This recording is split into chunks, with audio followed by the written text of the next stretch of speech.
Have you ever thought of the perfect comeback? 5 hours later, yeah, same.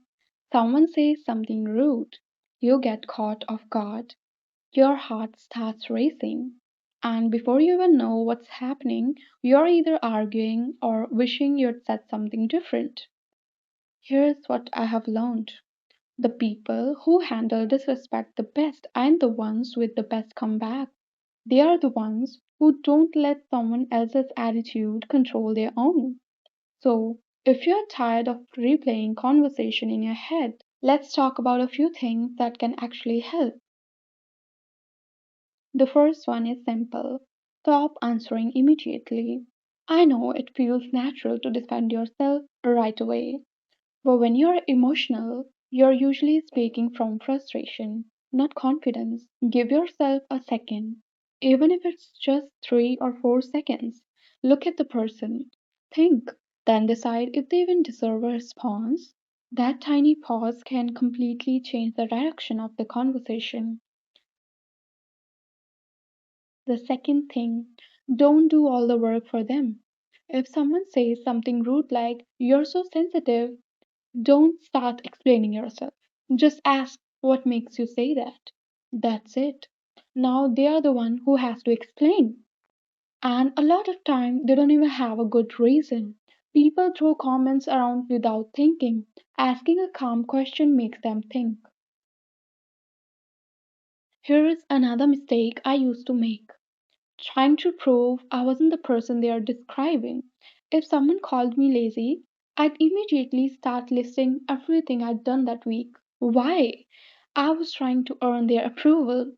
Now, not anymore. You don't have to convince someone to see your value, especially if they have decided not to. Save your energy. Now, let's talk about jokes. The jokes that aren't really the jokes. Someone says something mean, then laughs and goes, "I'm kidding." Next time, don't fake a laugh. Just ask, "I don't get it. What's funny?" Say it normally, no attitude. You'll be surprised how fast joke dies when someone has to explain it.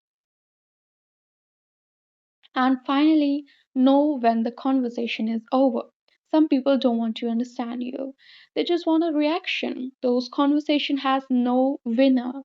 You don't have to stay just because someone expects you to.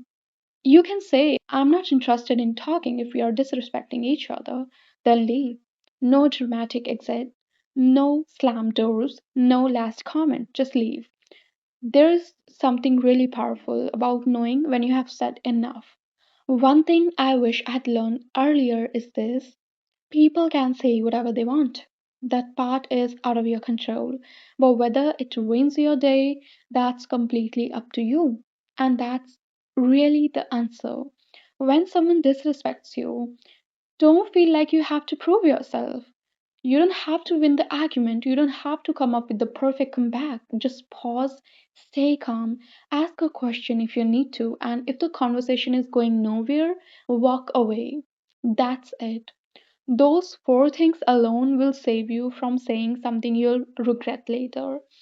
And over the time, people start realizing something.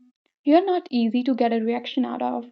You're not someone they can push around. Not because you're intimidating, but because you respect yourself enough not to let every rude comment get under your skin. So if you take one thing from this video, let it be this: the goal was never to stop people from being disrespectful. You can control that. The goal is to make sure their disrespect doesn't control you. And once you learn that, you'll stop walking away from the conversations thinking, "I wish I had said something different." Instead, you'll walk away knowing, "I handled that exactly the way I wanted to." And honestly, that's the best comeback you'll ever have.